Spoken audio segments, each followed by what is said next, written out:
Alright, तो आज का जो हमारा टॉपिक है, हम स्टार्ट करेंगे प्रोनाउन। क्या स्टार्ट करना? प्रोनाउन। डेफिनेशन तो सबको आपको पता है प्रोनाउन का। क्या होता है pronoun? A pronoun is a word which is used in place of a noun. Noun की जगह जो लफ्ज इस्तेमाल किया जाता है उसे प्रोनाउन कहते हैं। ये बहुत सारे वर्ड्स हैं, बट हमें अब इनको अलग अलग करके समझना है। ये सब प्रोनाउंस जो हैं, डिफरेंट प्रोनाउंस आपको मालूम होना चाहिए कि कोई भी वर्ड आपके सामने आए, you should be able to identify the word. उसकी पहचान होनी चाहिए, ठीक है। बगैर आप कहते हैं कि सर इंग्लिश बोलना नहीं आता, पहले जड़ ही कमजोर है। जब बेसिक्स क्लियर नहीं होगा तो इंग्लिश कहाँ से आएगी? जब इन छोटे छोटे वर्ड्स के बारे में पता नहीं, और ये छोटे छोटे वर्ड्स ही हम अपने सेंटेंसेस में यूज करते हैं। क्या हम दिस दैट का इस्तेमाल नहीं करते? आई वी यू दे का यूज नहीं करते? माई सेल्फ हिमसेल्फ हरसेल्फ का अपने सेंटेंस में यूज नहीं होता। यही वर्ड्स इस्तेमाल किए जाते हैं, ठीक है। सच और द सेम का यूज नहीं होता, लेकिन पता होना चाहिए ना कौन सा वर्ड कैसे इस्तेमाल करना है, तो वो हमें यहां से पता चलेगा, ठीक है। प्रोनाउन का definition, you know, a word used in place of a noun is called a pronoun, ठीक है। अब वो वर्ड क्या हो सकता है? ये पीपल के लिए भी यूज किया जाता है, थिंग्स के लिए और एनिमल्स के लिए यूज किया जाता है, ठीक है। तो उन्हें प्रोनाउन कहते हैं। जैसे प्रोनाउंस कितने? I we first person, you second person, he she it they third person pronoun. तो सबसे पहला जो काइंड्स ऑफ प्रोनाउंस है, आज जो इंपॉर्टेंट है काइंड्स ऑफ प्रोनाउंस हम पढ़ेंगे। जितने कंप्लीट होंगे इस लेक्चर में कंप्लीट होंगे, बाकी जो बचेंगे कल पढ़ेंगे, ठीक है। तो कोई जल्दबाजी नहीं करेंगे, इनको समझना जरूरी है। जैसे पिछले लेक्चर्स में हमने नाउन पढ़ा, कितना बड़ा टॉपिक है नाउन, उसी तरीके से हर टॉपिक को आपने डिटेल में पढ़ना है, समझना है। ये जानकारी काम आती है, यही इंफॉर्मेशन हमारा माइंड जो है ना पिक करके इस्तेमाल करता है। बेसिक इंफॉर्मेशन आपको पता होनी चाहिए। काइंड्स ऑफ प्रोनाउंस में सबसे पहली जो काइंड है that is personal pronoun.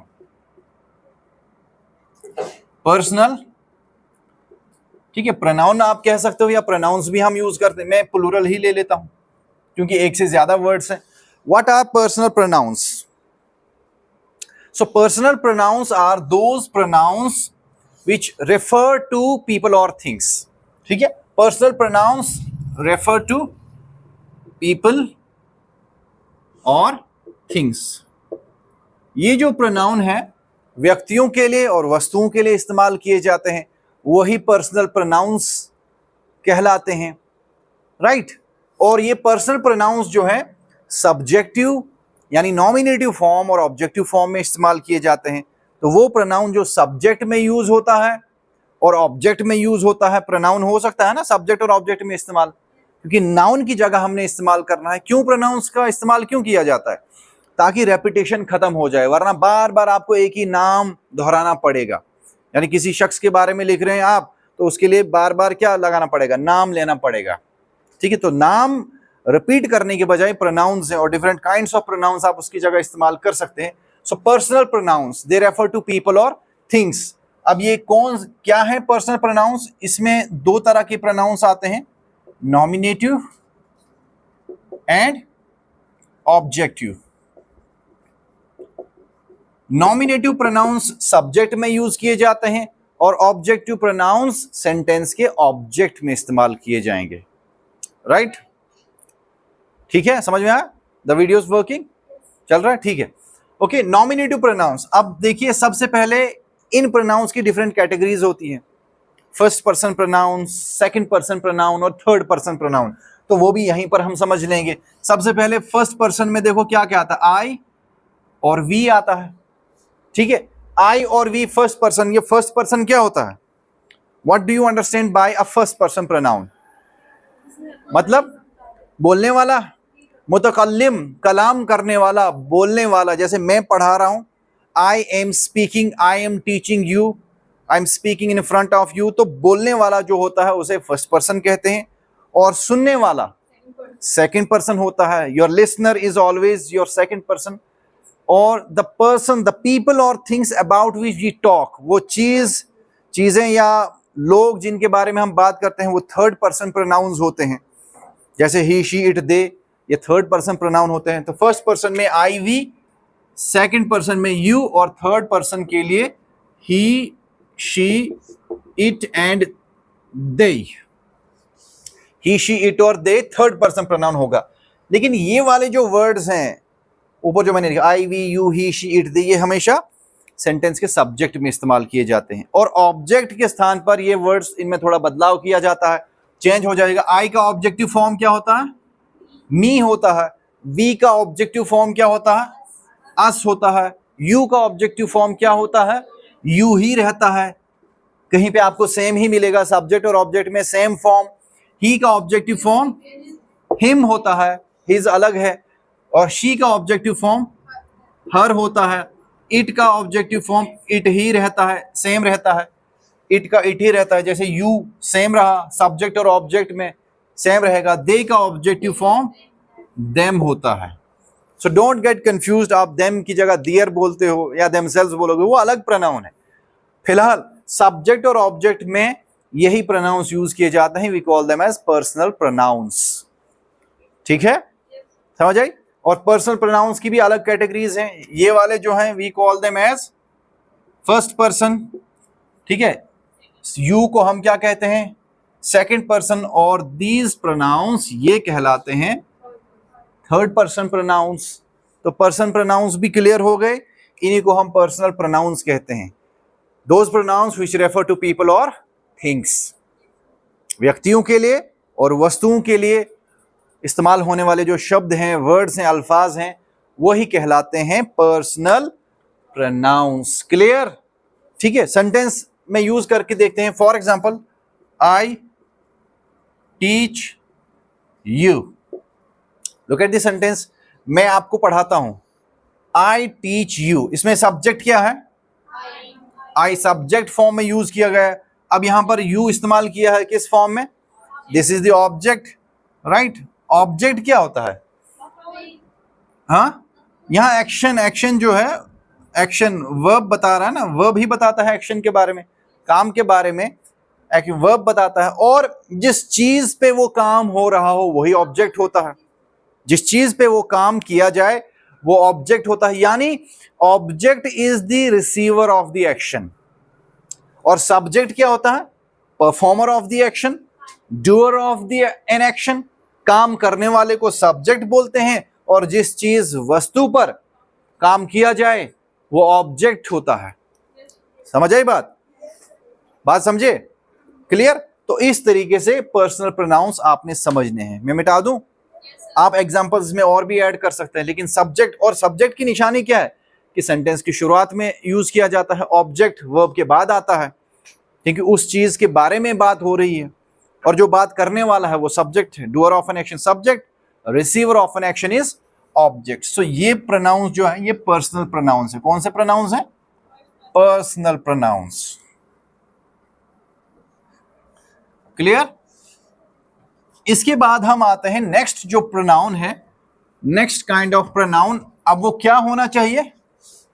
Personal के बाद पोजेसिव प्रोनाउन। पोजेसिव, पर्सनल के बाद पोजेसिव प्रोनाउन। अब ये पोजेसिव प्रोनाउन क्या होता है? बोलिए। पोजेसिव, पोजेशन, पोजेशन क्या होता है? हाँ, पोजेसिव प्रोनाउंस जो होते हैं they indicate ownership. Possessive pronouns क्या करते हैं? They show ownership. ये ओनरशिप दिखाने के लिए यूज किए जाते हैं। ओनरशिप का मतलब क्या होता है? ये किसी जहाज का नाम है? नहीं, ठीक है, मलकियत बताने के लिए कि कौन सी चीज किसकी है। जैसे मोबाइल फोन है, मेरा मोबाइल फोन है, मेरा घर, राइट? समझ आई? तो ये मेरा, तेरा, उसका, इसका, हमारा, ये जितने वर्ड हैं ये सब यूज किए जाते हैं ओनरशिप बताने के लिए। ओनरशिप बताने के लिए, ownership. So these possessive pronouns they show ownership. अब ये पोजेसिव प्रोनाउंस कौन से प्रोनाउंस हैं? ठीक है, तो इजी हो जाएगा। सबसे पहले मैं यहां पर्सनल लिख लेता हूं, उसके बाद पोजेसिव। पर्सनल प्रोनाउन वही आई, बोलो, बोलते जाओ, वी, उसके बाद you, he, she, it and दे। ठीक है, ये पर्सनल प्रोनाउंस हो गए। अब इनका हम पोजेसिव प्रोनाउन बताओ। आई का पोजेसिव प्रोनाउन क्या होता है? क्या होगा? माई होगा या माइन होगा? दोनों होंगे? नहीं, इसमें से एक ही पॉजेसिव प्रोनाउन है, दूसरा नहीं है। बताओ माई और माइन में पॉजेसिव प्रोनाउन क्या? माइन। माइन माइन यानी जो प्रोनाउन होता है ना, ये वर्ड जो है ये नाउन को रिप्लेस करने के लिए एज अ रिप्लेसमेंट यूज किया जाता है। तो माई जो है ये रिप्लेसमेंट नहीं करता है, माई एडजेक्टिव का काम करता है। तो माई वर्ड जब भी आएगा उसके साथ आपको नाउन लगाना पड़ेगा। माई फादर, माई हाउस, ठीक है, माई स्टूडेंट्स। माई के बाद क्या आ रहा है? नाउन आ रहा है, ठीक है, लेकिन माइन के बाद कुछ नहीं आएगा। माइन अकेला है, इट स्टैंड्स अलोन, ये अकेला ही काफी है, उस शख्स की जगह उस पर्सन को रिप्लेस करता है उसके नाम के बजाय, तभी तो प्रोनाउन कहलाएगा। प्रोनाउन की पहले खसलत पहचाननी कि प्रोनाउन करता क्या है। ये क्या करता है? प्रोनाउन जो है नाम को हटाकर जगह ले लेता है, ये किसी नाम के बजाय आता है, उसकी जगह ले लेता है, तभी तो प्रोनाउन कहलाएंगे ना। अब वी का बताओ पर्सनल, ये क्या कहते हैं? पॉजेसिव प्रोनाउन क्या होगा? आवर होगा या आवर्स होगा? ठीक है, इसे आर भी पढ़ते हैं अमेरिकन इंग्लिश में, but OURS, ours. Are our नहीं हो सकता, आवर्स हो जाएगा, एस लगेगा। यू के लिए योर्स होगा, ही के लिए हाँ हिजेज होगा, नहीं, एक ही, इसमें कोई एस यूज नहीं होगा। ही के लिए हिज ही होता है पॉजेसिव प्रोनाउन, क्योंकि ऑलरेडी एक एस है, दूसरा अगर लगाने बैठते तो उसमें हिसिंग साउंड प्रोड्यूस होती है। और इंग्लिश में जहां भी हिसिंग साउंड होती है, ये स साउंड जो है डबल, इसमें टंग ट्विस्ट हो जाती है, तो उसको अवॉइड करने के लिए यहां एस यूज नहीं किया जाएगा। शी के लिए क्या यूज करेंगे? हर्स यूज करेंगे। क्या इट का कोई पॉजेसिव प्रोनाउन हो सकता है? इट्स नहीं, इट्स जो है पॉजेसिव एडजेक्टिव होता है, प्रोनाउन नहीं हो सकता। समझ आई बात? और दे के लिए दियर्स, राइट, दे के लिए पॉजेसिव प्रोनाउन क्या है? दियर्स है, ठीक है, बात समझ आई? So this is the difference. ये मैंने जो प्रोनाउंस लिखे ये पॉजेसिव प्रोनाउन नहीं है। ऊपर वाले पॉजेसिव प्रोनाउंस कौन से हैं? जो मैंने नीचे लिखे हैं, निचली लाइन में जो लिखे हैं, दीज आर पॉजेसिव प्रोनाउंस। अब इट का पॉजेसिव प्रोनाउन नहीं हो सकता। अब क्यों नहीं हो सकता? अब मैं बताऊंगा कि ये पूंछ किसकी है या ये बाल किसका है ना, किसी एनिमल से रिलेटेड। ऑब्वियसली इट किसके लिए यूज किया जाता है? एनिमल्स एंड थिंग्स के लिए यूज करेंगे ना। तो आप एनिमल्स एंड थिंग्स से रिलेटेड आप बोलेंगे कि इसको एज फॉर एग्जाम्पल मैं लिखता हूं, this is it's, this is it's. क्या कह सकते हैं? कभी सुना आपने? नहीं। इस तरीके से दिस इज इट्स यानी ये एज अ प्रोनाउन यूज नहीं किया जाता, राइट, समझ आई?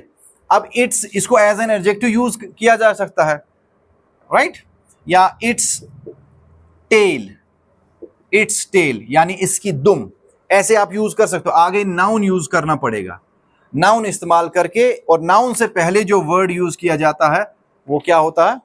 एडजेक्टिव होता है। इसलिए इट्स जो है पॉजेसिव एडजेक्टिव है, ये पॉजेसिव प्रोनाउन नहीं है, क्योंकि पॉजेसिव प्रोनाउन की जगह खाली है। पॉजेसिव प्रोनाउन नहीं होता है, पॉजेसिव प्रोनाउन के इसके लिए एडजेक्टिव का ही यूज किया जाता है। क्लियर? चलिए अब कुछ एग्जांपल्स लेते हैं पॉजेसिव प्रोनाउंस के लिए। For example, this book is mine, this book is mine, ठीक है, माइन यूज हो रहा है अकेला, है ना, कोई इसके साथ आगे पीछे कुछ है, पीछे वर्ब है, हेल्पिंग वर्ब, आगे कोई नाउन नहीं है। तो प्रोनाउन की पहचान ही यही है कि प्रोनाउन जो है वन मैन आर्मी होता है, इसको किसी चीज की जरूरत नहीं पड़ती, ये खुद ही मीनिंग समझता है। दिस बुक इज माइन, ये मेरी किताब है, मीनिंग वही है।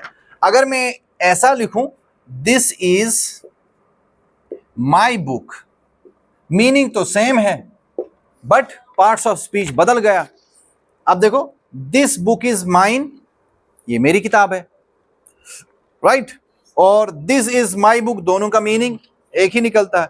बट यहां माइन क्या यूज हुआ? एज अ पॉजेसिव प्रोनाउन, और यहां पे माई क्या यूज हुआ? पॉजेसिव एडजेक्टिव, बिकॉज ये नाउन के लिए यूज किया जा रहा है और नाउन के साथ यूज हो रहा है। क्लियर? तो माई और माइन में प्रोनाउन माइन है और माई एडजेक्टिव हो जाएगा। ये हमने अगले टॉपिक एडजेक्टिव में भी पढ़ना है, वहां रिपीट हो जाएगा पॉजेसिव एडजेक्टिव। क्लियर? तो ये है पॉजेसिव प्रोनाउन हमने पढ़ा, लेकिन एडजेक्टिव का भी जिक्र इसमें आया, ये समझाने के लिए कि ये एडजेक्टिव कहलाता है, इसलिए हमने वो मैंने लिखे ही नहीं। मैंने पॉजिटिव एडजेक्टिव्स यहाँ पे लिखे ही नहीं, इनका पॉजिटिव एडजेक्टिव भी आप बना सकते हैं, लेकिन आपने यही पढ़ना है, यही प्रोनाउंस है, इसलिए यही सिर्फ लिखे मैंने। क्लियर? तो दो तरह के प्रोनाउंस हो गए, पहला पर्सनल प्रोनाउन और दूसरा पोजेसिव प्रोनाउन। पोजेसिव प्रोनाउन क्या करता है? Possessive pronoun shows ownership, ownership बताने के लिए यूज किया जाता है। I washed their clothes। हाँ, अब देखो प्रोनाउन का इस्तेमाल किया जाता है पस मंजर के हिसाब से। अगर डिस्कशन हो रही है, कॉन्टेक्स्ट आपको पता है, ठीक है, कॉन्टेक्स्ट पता है, फिर उस चीज की जगह, ठीक है, लीव इट। बात समझ आई? क्लियर? तो दियर्स जो है ना खाली यूज किया जाएगा। अब मैं पूछ रहा हूं कि हुज हाउस इज दिस, और बात चल रही है उसमें कि ये खन्नाज का घर है, राइट, दिस इज दियर्स, ये उनका है। उनका मतलब सुनने वाले को पता है किसकी बात हो रही है, तो प्रोनाउन हो गया ना, राइट। देयर्स प्लूरल में आप यूज कर रहे हैं तो देयर्स का यूज करेंगे। नंबर 3, अगर आपने देयर हाउस लगाया फिर नाउन लगाना पड़ेगा, एडजेक्टिव हो जाएगा, राइट। देयर अगर लगाओगे, अगर नाउन देयर के बाद आएगा तो वो एज एन एडजेक्टिव यूज किया जाएगा। तीसरे नंबर पर है रिफ्लेक्सिव प्रोनाउन। रिफ्लेक्सिव प्रोनाउन या फिर प्रोनाउंस भी आप कह सकते हैं, क्योंकि एक से ज्यादा है तो प्लूरल में भी इनको हम लिया जा सकता है। What are reflexive pronouns? क्या करते हैं reflexive pronouns? Reflexive pronouns they refer back to the subject, ठीक है, ये सब्जेक्ट की तरफ इशारा करते हैं। क्यों? क्योंकि जहां पर हम रिफ्लेक्सिव प्रोनाउन इस्तेमाल करते हैं वहां सब्जेक्ट जो है, ठीक है, वही एक्शन करने वाला और वही एक्शन रिसीव करने वाला। तो ऐसे कामों में, ऐसे एक्शंस में हम रिफ्लेक्सिव प्रोनाउंस यूज करते हैं जहां subject performer of the action होगा और रिसीवर ऑफ द एक्शन होगा, दोनों, ठीक है, समझे? जैसे मैंने अपना हाथ जलाया, किसने जलाया? खुद ने, किसी और ने नहीं ना जलाया, मैंने अपना हाथ जलाया तो मैंने खुद ही किया। यहां काम करने वाला कौन? मैं। एक्शन किसने रिसीव किया? मैंने। किसका हाथ जला? मेरा ही। तो दोनों मामलों में यानी डूअर ऑफ द एक्शन और receiver of the action, doer plus receiver of an action.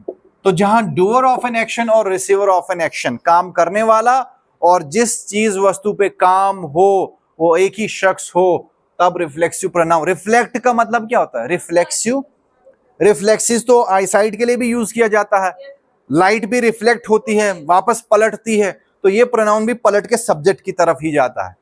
बात समझ आई? It refers, right, reflexive pronouns refer back to the subject, ये सब्जेक्ट की तरफ वापस मुड़ के जाते हैं और उसी के बारे में बताते हैं, क्योंकि सेंटेंस में एक सब्जेक्ट होता है, ऑब्जेक्ट होता है। बात समझ आई? तो जहां रिफ्लेक्सिव प्रोनाउन आप यूज करोगे वहां सब्जेक्ट और ऑब्जेक्ट एक ही होता है, वहां सब्जेक्ट ऑब्जेक्ट कोई और नहीं होगा, वही सब्जेक्ट होगा, जो बात कर रहा है वही ऑब्जेक्ट भी है। जब सब्जेक्ट ऑब्जेक्ट सेम हो, डूअर यानी परफॉर्मर ऑफ एन एक्शन और रिसीवर ऑफ एन एक्शन, ये एग्जांपल से क्लियर होगा, अभी क्लियर नहीं हुआ है, but wait for the examples, ठीक है। तो इस तरह के वर्ड्स को क्या कहते हैं? रिफ्लेक्सिव प्रोनाउंस कहते हैं। अब ये रिफ्लेक्सिव प्रोनाउन क्या होंगे? मैं फिर से लिखता हूं सीक्वेंस में, वही पर्सनल प्रोनाउन, सॉरी ही से स्टार्ट, आई से स्टार्ट करना है, फर्स्ट पर्सन से स्टार्ट करना है, ताकि एग्जांपल्स आपको इसी से निकालनी है। आई, वी, इसके बाद you, he, she, it, they. ये जो अभी प्रोनाउंस मैंने लिखे ये रिफ्लेक्सिव प्रोनाउंस नहीं है, बट इसके बाद अब जो मैं लिखूंगा ये रिफ्लेक्सिव। आई का रिफ्लेक्सिव प्रोनाउन माई सेल्फ होता है, वी का रिफ्लेक्सिव प्रोनाउन आवर सेल्व्स। अगर प्लूरल वर्ड आएगा तो सेल्व्स यूज करना है, सिंगुलर होगा तो सेल्फ का इस्तेमाल करना है। यू के लिए क्या होगा? योर सेल्फ, लेकिन यू तो प्लूरल के लिए भी यूज किया जाता है, तो यू दोनों मामलों में तो ये सिंगुलर भी है और प्लूरल भी है, तो योर सेल्फ और योर सेल्व्स दोनों इस्तेमाल किया जाएगा। ही के लिए हिमसेल्फ, शी के लिए हर सेल्फ, इट के लिए इट सेल्फ, दे के लिए, दे प्लूरल है तो देम सेल्व्स। क्लियर? तो ये जो प्रोनाउंस हैं दीज वंस, ये सभी क्या है? रिफ्लेक्सिव प्रोनाउंस यूज किए जाते हैं। कब यूज करते हैं? ये उन केस, इसका मतलब होता है अपने आप, जैसा सब्जेक्ट होगा उसी के हिसाब से, उसी के अपने आप। ठीक है, जैसे उन्होंने ये काम अपने आप किया। अब दे है तो उनके लिए यूज किया जाएगा, तो देमसेल्व्स यूज करेंगे। दे से सेंटेंस स्टार्ट हो रहा है तो उसके लिए देमसेल्व्स यूज करेंगे। So reflexive pronouns refer back to the subject of the sentence. Sentence का जो सब्जेक्ट होगा उसी के लिए इस्तेमाल किए जाते हैं according to the subject. Because क्यों? क्योंकि सब्जेक्ट और ऑब्जेक्ट दोनों एक ही है, यहां ऑब्जेक्ट डिफरेंट नहीं होता, उन्हीं पर्सन वही सब्जेक्ट के बारे में बात की जाती है, तो उनको रिफ्लेक्सिव प्रोनाउंस कहेंगे। फॉर एग्जाम्पल, ही ब्लेम्ड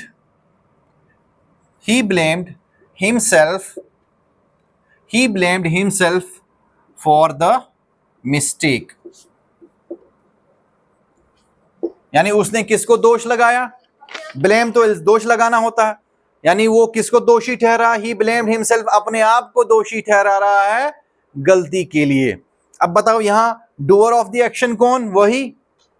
और ब्लेम किसे कर रहा है? अपने आप को ही कर रहा है ना।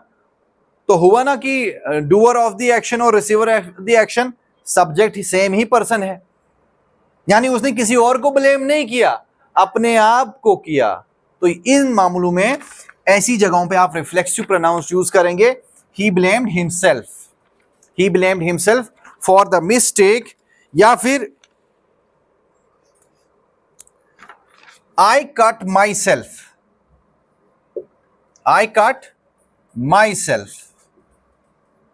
while cooking the dinner, right? Cooking की जगह आप प्रिपेयरिंग का भी यूज कर सकते हैं। I cut my self while preparing the dinner और कुकिंग द डिनर, यानी मैंने काटा, लेकिन कट किसे किया? अपने आप को काटा। अब ओब्वियसली जब खाना बनाएगा कोई, सब्जी काटते काटते उंगली कट जाती है। क्लियर? तो किसे काटा? आई कट माई सेल्फ, मैंने अपने आप को काटा।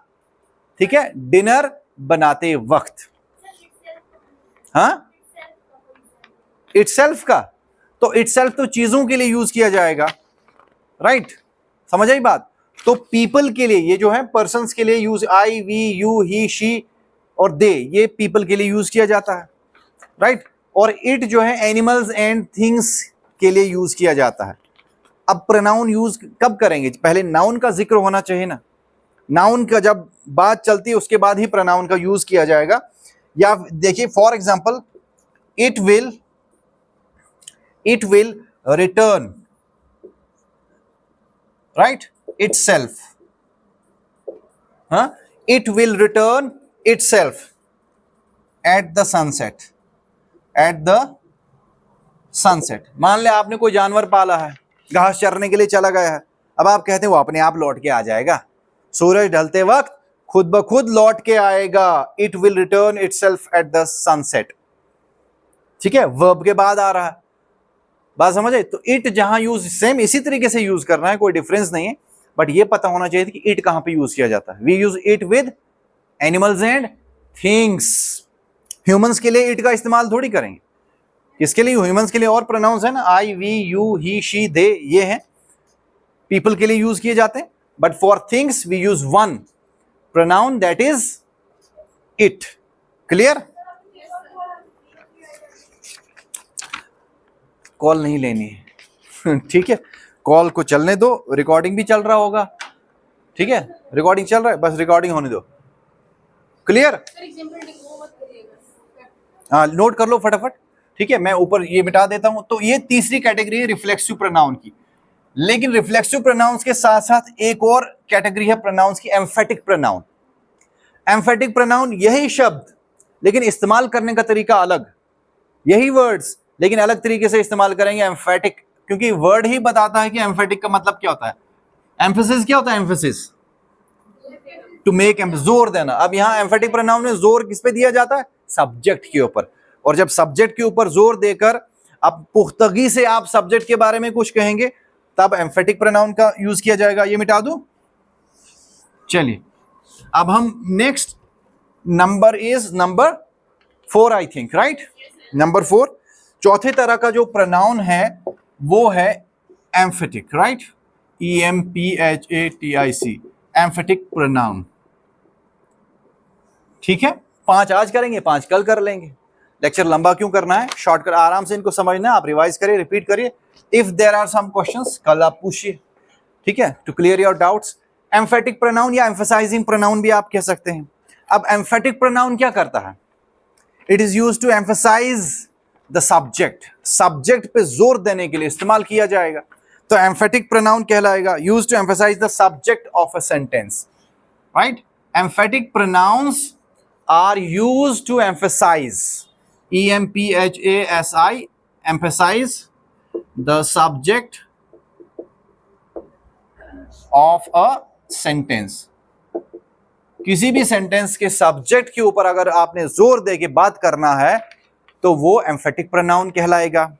ये वर्ड्स कौन से हैं एम्फेटिक प्रोनाउन? वही वर्ड जो हमने रिफ्लेक्सिव प्रोनाउन में पढ़े, वही देखो, माई सेल्फ, राइट, या फिर आवर सेल्व्स, इन्हीं वर्ड्स को यूज करना है एज एन एम्फेटिक प्रोनाउन। इसी तरीके से योर सेल्फ या फिर योर सेल्व्स, ठीक है, इसी तरीके से हिमसेल्फ, और क्या आएगा? हर सेल्फ, हर सेल्फ के बाद इटसेल्फ और देमसेल्व्स। सेम वर्ड्स, वर्ड्स में कोई डिफरेंस नहीं है, but how we use these words, there lies the difference. वहां पे फर्क पड़ता है कि इनको सेंटेंस में बिल्कुल डिफरेंट तरीके से यूज किया जाता है। जैसे हमने पीछे पढ़ा ना, क्या पढ़ा? पोजेसिव प्रोनाउन और पोजेसिव एडजेक्टिव, इस्तेमाल करने में डिफरेंस है, प्रोनाउन अलग, एडजेक्टिव अलग। उसी तरीके से रिफ्लेक्सिव प्रोनाउन और एम्फेटिक प्रोनाउन में भी डिफरेंस है, although the words are similar. अल्फाज सेम है लेकिन इनको यूज करने का तरीका अलग होगा, ठीक है? रिफ्लेक्सिव प्रोनाउन में अमूमन यूजुअली जो है रिफ्लेक्सिव प्रोनाउन वर्ब के बाद आता है, it goes towards the end of the sentence. लेकिन एम्फेटिक प्रोनाउन ये वर्ब से पहले आता है। एम्फेटिक प्रोनाउन कहां यूज किया जाएगा? ये वर्ब से पहले। For example, I myself completed the task, कि जो काम मुझे सौंपा गया था मैंने खुद ही ये काम किया है। एम्फसाइज क्या कर रहे हैं आप? खुद पे जोर है, ये बता रहे हैं कि मैंने किसी की मदद नहीं ली। I myself completed the task. So कहीं ना कहीं इसमें छुपा हुआ मीनिंग है कि मैंने कोई एक्स्ट्रा हेल्प नहीं ली है, मैंने खुद ही किया है, जो किया खुद। तो यहां माई सेल्फ क्या काम कर रहा है? ये इस सब्जेक्ट को एम्फसाइज करने के लिए यूज किया जा रहा है। I myself completed the task. इससे पहले पढ़ा रिफ्लेक्सिव प्रोनाउन और एम्फेटिक प्रोनाउन में डिफरेंस समझ में आया क्या होता है? The difference is clear to you. I myself completed the task, या फिर she herself cooked the dinner. She herself cooked the dinner, यानी रात का खाना उसने खुद ही तैयार किया है, किसी ने मदद नहीं की, अकेले, ठीक है? She her self cook the dinner. तो यहां एम्फेसिस जा रहा है सब्जेक्ट के ऊपर, दैट, कि वो उसने अकेले ही रात का खाना प्रिपेयर किया है। Clear? She her self cook the dinner. समझ में आया? रिफ्लेक्सिव में कहां जाता था हर सेल्फ? वर्ब के बाद। अब यहां पे कहां आ रहा है? वर्ब से पहले आ रहा है, राइट? ठीक है। पैसिव वॉइस में ऐसा भी हो सकता है कि ये जो क्या कहते हैं एम्फेटिक प्रोनाउन है बाद में भी आ सकता है, नाउन के बाद आता है, ठीक है? जैसे मैं लिखता हूं इस तरीके से वर्ड, जैसे टीचर हिमसेल्फ,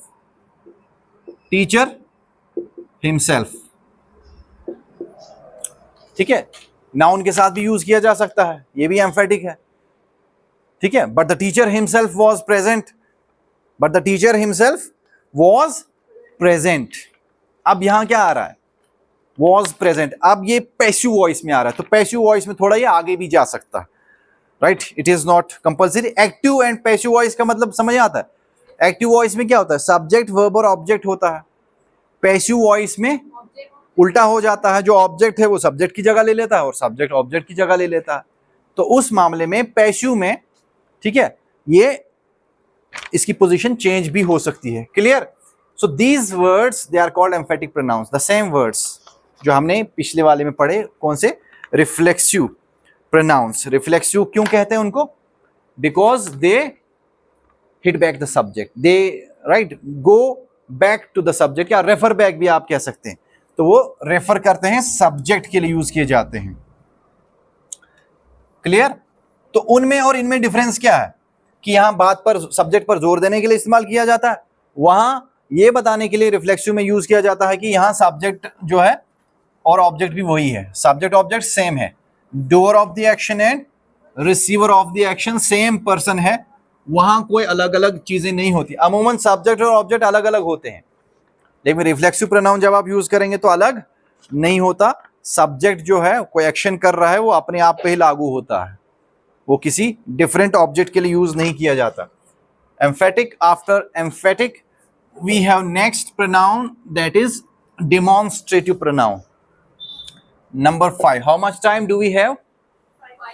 5 मिनट्स। चलो 5 मिनट में इसको खत्म करते हैं, then we shall call it a day.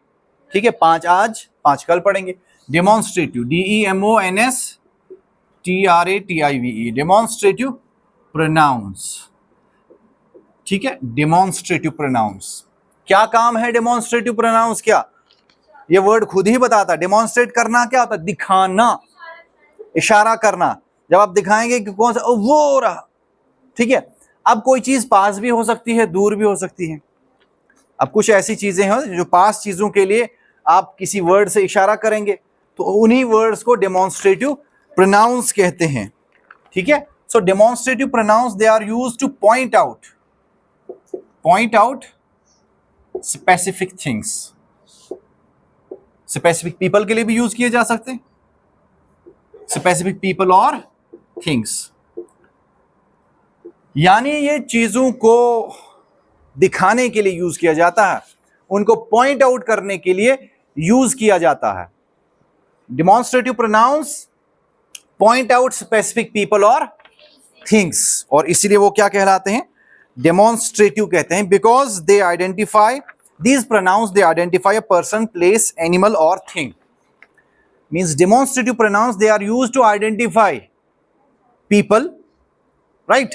ठीक है, things, animals, clear, और even place as well.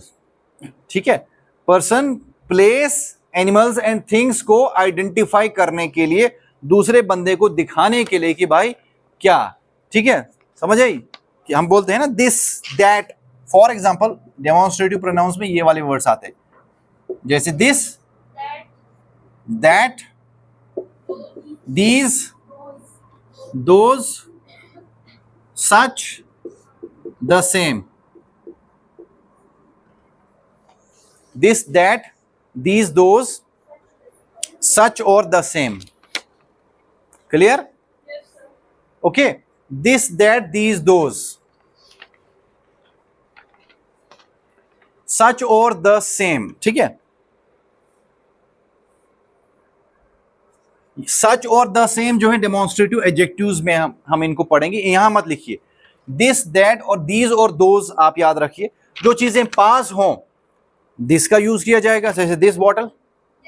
ठीक है, दिस बॉटल आइडेंटिफाई कराया जाता है, पॉइंट आउट किया जाता है, या फिर दैट थिंग, थोड़ा दूरी पर जो चीज लोकेटेड हो उसके लिए दैट का यूज किया जाएगा। ये जो दीज है ना, दिस का ही प्लूरल है, और ठीक है दोज जो है दैट का ही प्लूरल है। So this, that, these, those. Okay, समझ आई? ये क्या है? डेमोन्स्ट्रेटिव प्रोनाउंस हैं। क्या कहलाते हैं ये? We call them as demonstrative pronouns. For example, these are my shoes, कि ये मेरे जूते हैं। दीज आर माई शूज, तो यहां पर दीज क्या काम कर रहा है? ये डेमोन्स्ट्रेटिव प्रोनाउन है, और यहां माई भी आ रहा है, तो माई क्या है? हाँ,